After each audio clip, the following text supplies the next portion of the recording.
Sandene ana sawijining dina Risa Juko dene wonten Jawa kekalih kakung kalian putri. Sapa ta dasa peparape? Nenggih menika Ki Godheng kanthi garwanipun Nyi Gadung Melati kanthi lumaksana tumuju marang wana Gung Liwang-liwung.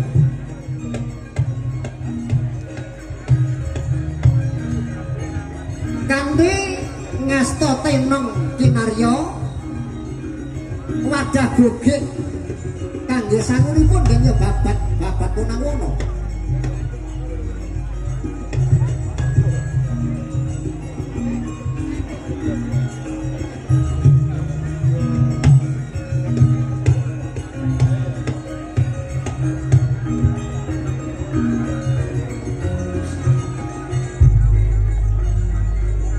Garwa sumungkem caos pangestu dumateng Ki Godheng nggih nyarsa babat punang wana.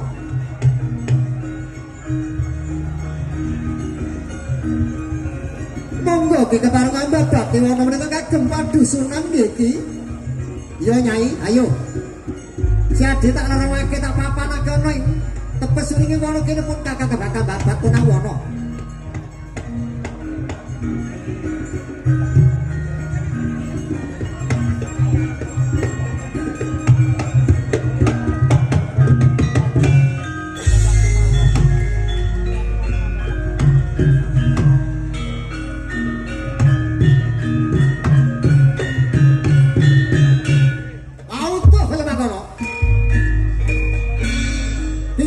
Babat wana mersasat Raden Bratasena itu babat wana Sumarto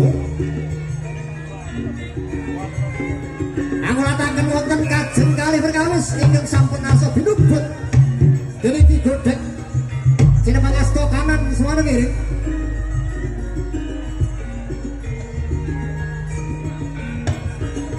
Siaga gati asa njabel wit kalih ingkang sampun kabedol dening Ki Godheng.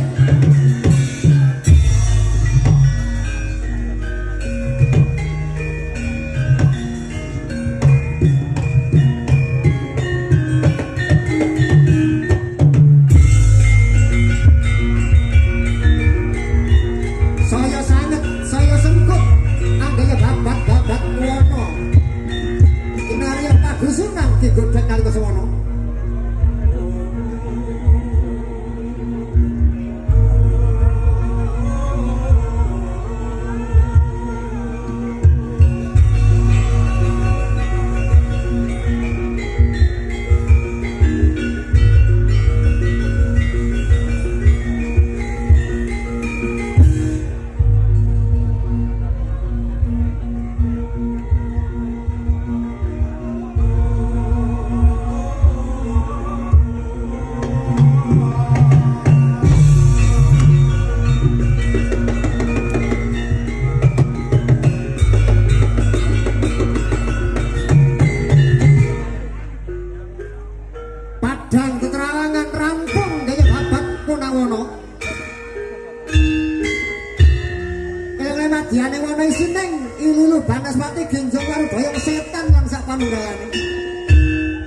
Mijil Kanjeng Setan Periprayangan arsa mermoso dhateng Ki Godheng.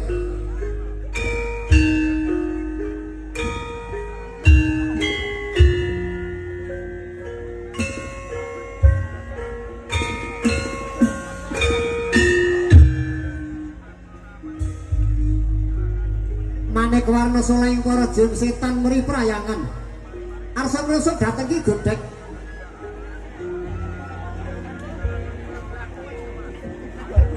Paradene datan jerih karana sampun menep manahipun pranyata Siti Mandra Guna Priwura Jayang Marugun Sang Ki Godheng ngarsa babat-babat punang wana.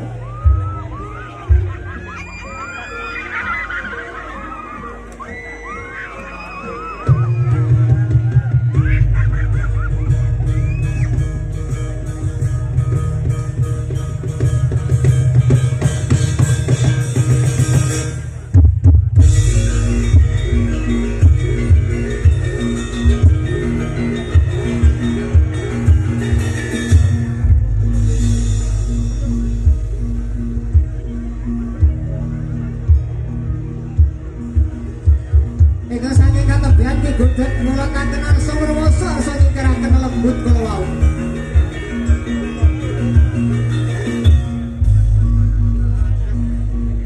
Jumangkah ki godhek merpeki undyaning para dumreksa. Arsa nyingkiraken dhateng ki godhek kula wau.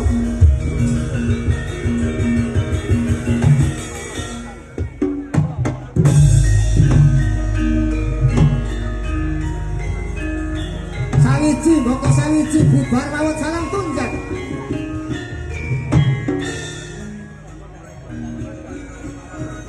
Para dene wonten ingkang hamarwasa dhateng ki godhek nanging janten mundhut sejangkah.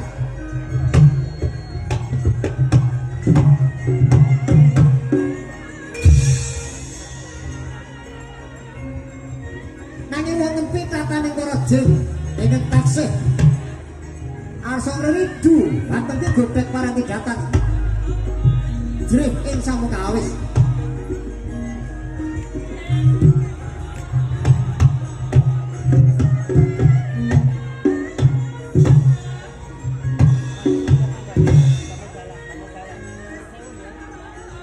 Gleprak tangi malih dadi gleprak wangsul malih.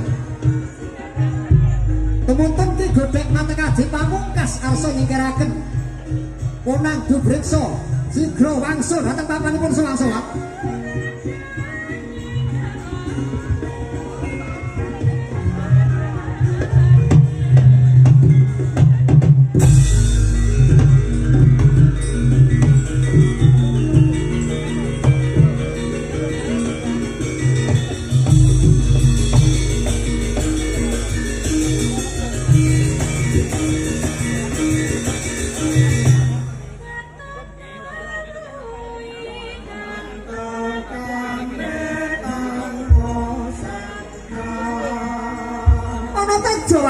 Saking jagat wetan sumonar cahyane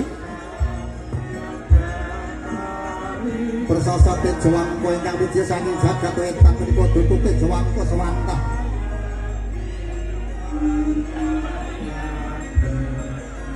Sayekti tejaning putri kang endah ing warna sapa ta basa namane?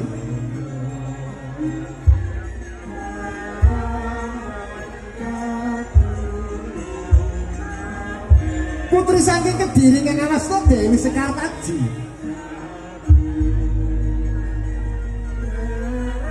Ingkang munggah gunung mudhun gunung nglasang padusunan.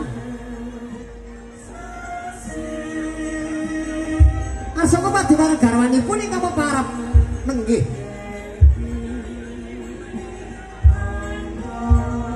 Sang Panji asmara bangun. Nanging mangke datang kaos tinel pinanggih kawaning garwa. Dumadakan dumunung wonten madyaning ana ingkang sampun binabatan ulat kanan ulat kiri sang tenaning Dyah Ayu Sekartaji.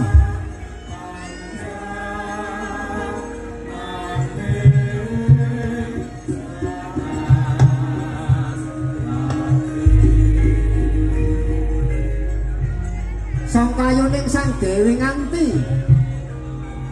nginggoake satunggaling nem-neman ingkang saking katebian amping-amping watu gedhe, amping-amping kayu gedhe.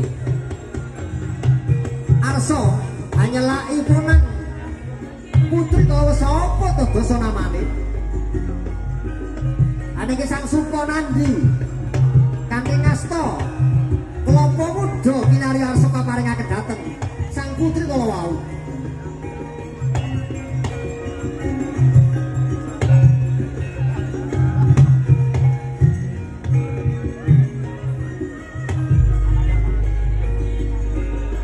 Dadak-dadak brangkangan es muternyuh telengi pendali arsa mundhut garwa dhateng Dewi Sekartaji. Sigra mrepeki dhumateng putri kala wau.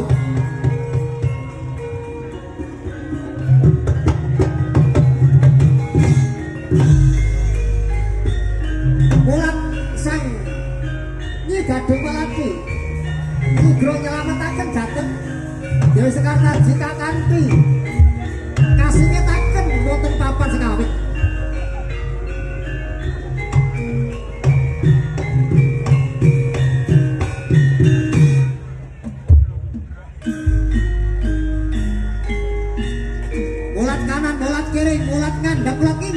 Kartadi marang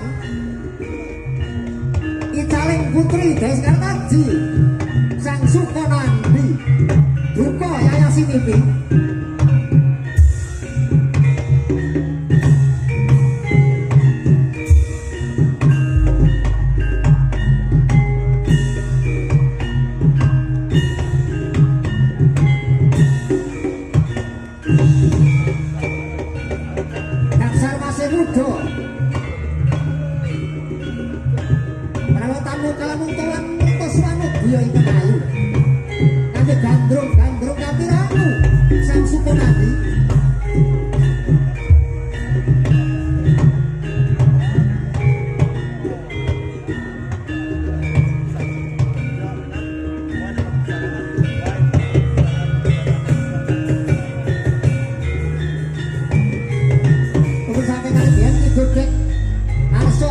datang sang Sukonan di Kolau.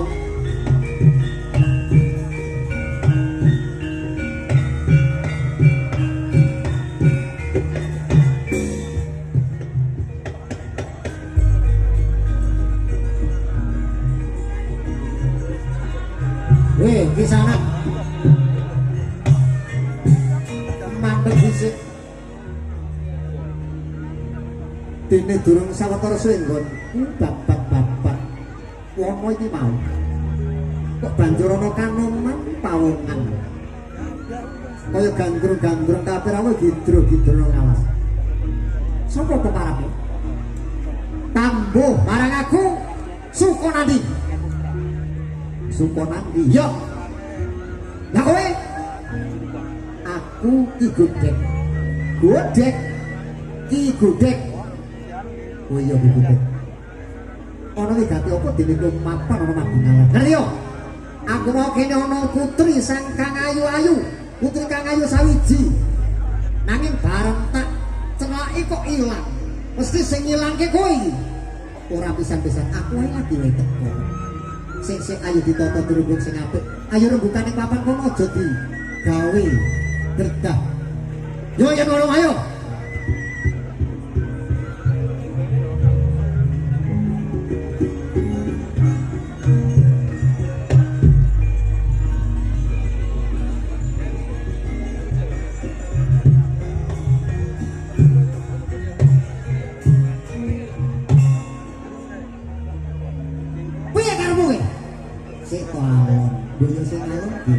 Alon ya alon. Sekarang mati. Aku mrene lak ngupadi putri mau. Ning bareng putri mau ilang mesti sing ilangke kowe. Mergo sing enek papan kene ya mung kowe. Aku ora pisan-pisan ilang aku marang putri mau. Ora iki kok sing apik karben kabeh bisa kelakon. Kalau kesemono Ki Godhek mata kaji. Sirep di Gonondo kasih pagi marang sang Sukonandi.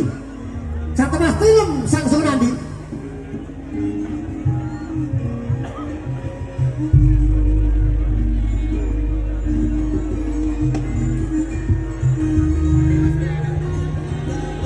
Si Ki Godhek manggi dateng Dewi Sekartaji ning sama saringan kalian kan garwa.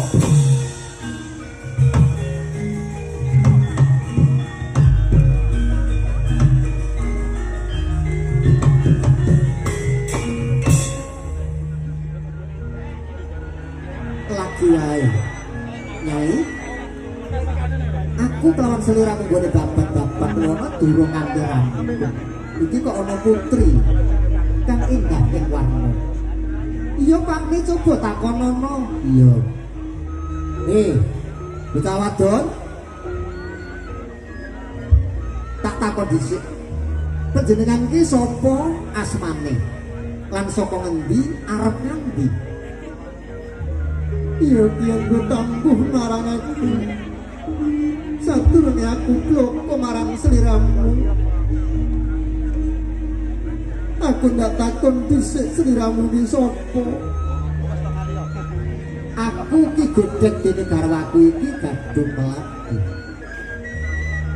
Yen kowe tambuh marang aku ki, aku iki putri saka Kediri. Sesuai Dewi Sekartaji. Aduh Gusti nyuwun pangapunten, sembah kula ingkang setunjuk panjenengan.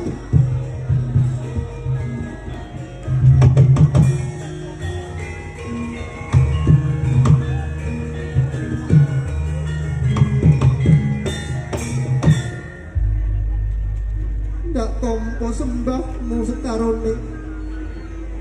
Aduh sangka terakon diri aku munggah gunung lasak padusunan. Kupati marang garwaku Kang Mas Panji Asmara bangun ki. Longkrah awakku lesah dandanku. Apa ing papan kene ora ana sumber utawa sendang ya ki. Wonten ki menika Sang Putri Ayu sesewitan menika wonten sendang. Papan menika sak celakipun ijo-ijo. Monggo kula dherekaken menawi badhe sesuci kula dherekaken. Ayo Nyai, monggo Pak Nik.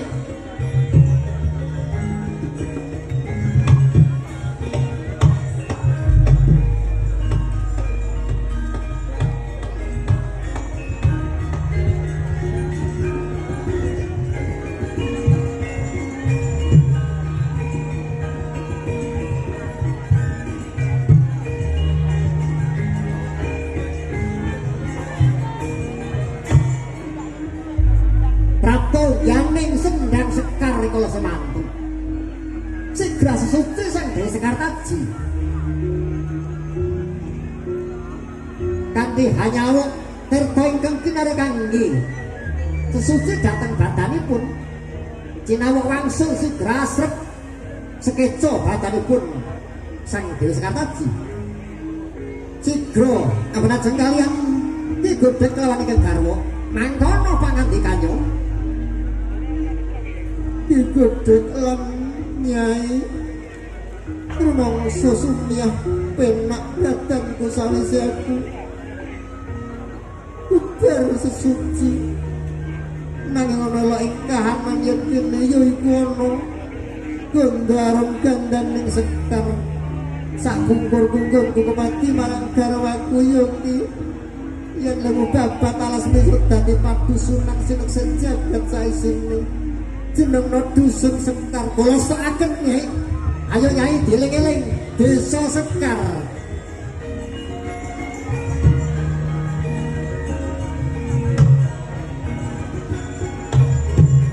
Aku derekno monggo kula derekaken.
Jagungan untuk akali, aku mau apusi. Kowe dadak ngajak rembukan alus sebaik kowe nyirepi aku satemah. Aku keturun. Aku ora bisa nyirepi marang kowe. Ora usah temanggu. Ora usah kumpi kowe. Ayo. Saiki gandeng wis ngapusi marang aku. Aku kok sing kocar. Ayo ngajak ayo tampar tangan pecah ya suwe.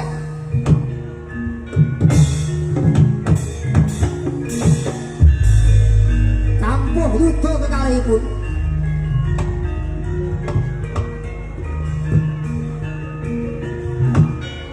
ayo yo tampanono ayo yo yo ya kae ayo ora mundur Radhika Seser Cindra Hanyaut Pungan Klopo Muda sok kinekroaken dhateng digodhek yo tampanono iki mah degan tak paringake marang putri tak kaya sirahmu.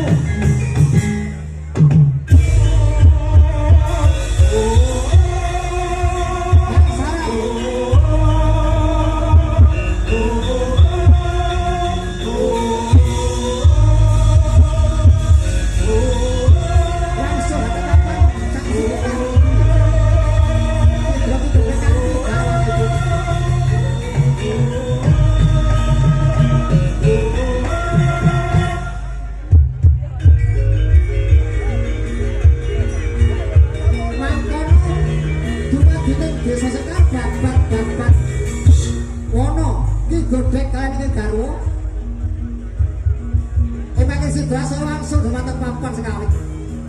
Muga tansah rahayu, rahayu, rahayu.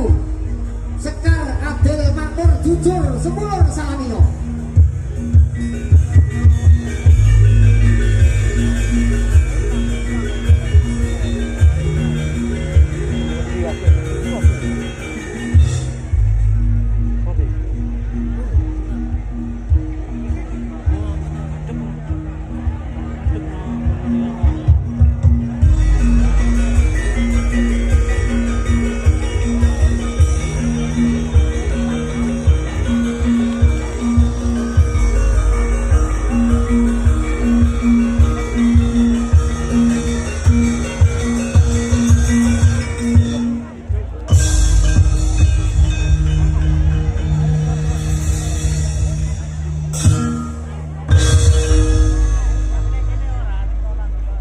Sagung para pamirsa ingkang nanteng pakurmatan mangkatosan katindakaken niki Sendratari babat Dusun Sekar. Mangke dipare tumunten niki kirap saji mereka tindakaken para priyantun